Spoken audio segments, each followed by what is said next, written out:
রক্ষার, দেশকে রক্ষার যে উদ্যোগ, সেটি হচ্ছে বাংলাদেশের সম্পদ সীমিত। একটা বন্দর নিয়ে কথা উঠেছে, সরকারের পক্ষ থেকে বলা হয়েছিল যে কারোর সঙ্গে কোনো আলোচনার প্রয়োজন না।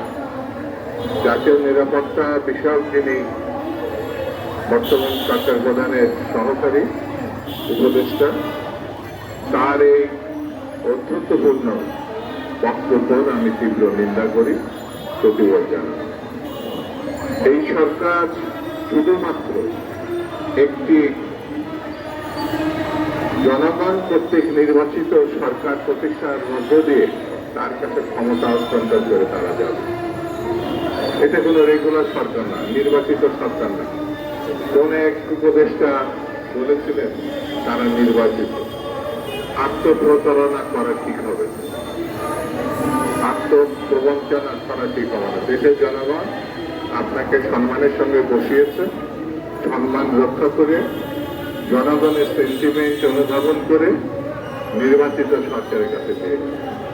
করিডোরের নামে আমাদের বাংলাদেশ একটি শান্তিপূর্ণ দেশ, সেই দেশটাকে মানবিক করিডোরের নামে যুদ্ধের মধ্যে নিয়ে যাওয়া, এটি বুদ্ধিমানের কাজ হবে না। আমি ডক্টর ইউনূস সাহেবকে অনুরোধ করব, এই দিকে না এগিয়ে আপনি বরঞ্চ বাংলাদেশে মানুষকে কি করে রক্ষা যায়, যুদ্ধমুক্ত রাখা যায় এবং একটি গ্রহণযোগ্য যে নির্বাচন আমরা 15-16 বছর ধরে পাইনি, 3টে নির্বাচন গেছে। আজকের যে প্রজন্ম, যাদের বয়স 25-30 বছর, তারা একটা নির্বাচনও ভোট দিতে পারে না। যাদের বয়স 35 বছর, তারাও নির্বাচনে ভোট দিতে পারে না। সেই ভোটের ব্যবস্থা করেন, মানুষের ভোটাধিকার ফিরিয়ে দেন। এদেশে খেটে খাওয়া মানুষ, এদেশের কামার কুমার, রিক্সা চালক, কুলি মজদুর, কৃষক, শ্রমিক, তাদেরকে এত অবহেলা করার উচিত না। তাদের রক্তেই বাংলাদেশ প্রতিষ্ঠিত হয়েছে।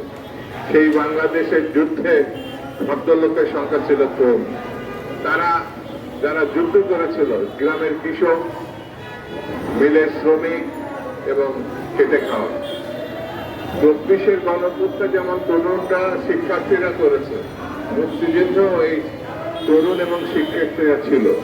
69-এর গণঅভ্যুত্থান, 90-এর গণঅভ্যুত্থান, 71-এর মুক্তিযুদ্ধ, ভাষা আন্দোলন, সবগুলো আন্দোলনে এদেশের ছাত্র সমাজের উদ্যোগ ছিল, অংশগ্রহণ ছিল এবং রক্ত দেওয়ার তারা নির্বিচারে জীবন উৎসর্গ করেছে।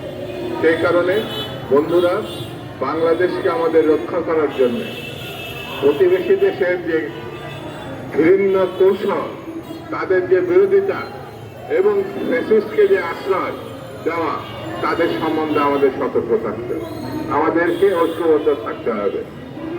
আমরা মনে করি আমাদের দেশপ্রেমিক সেনাবাহিনী এবং প্রতিটি রাজনৈতিক দল, খেটে খাওয়া মানুষ, সবাই ঐক্যবদ্ধভাবে দেশকে রক্ষা করবে, দেশকে এগিয়ে নিয়ে যাবে। এই আহ্বান জানিয়ে সবাইকে ধন্যবাদ জানিয়ে আমি আমার বক্তব্য শেষ করছি।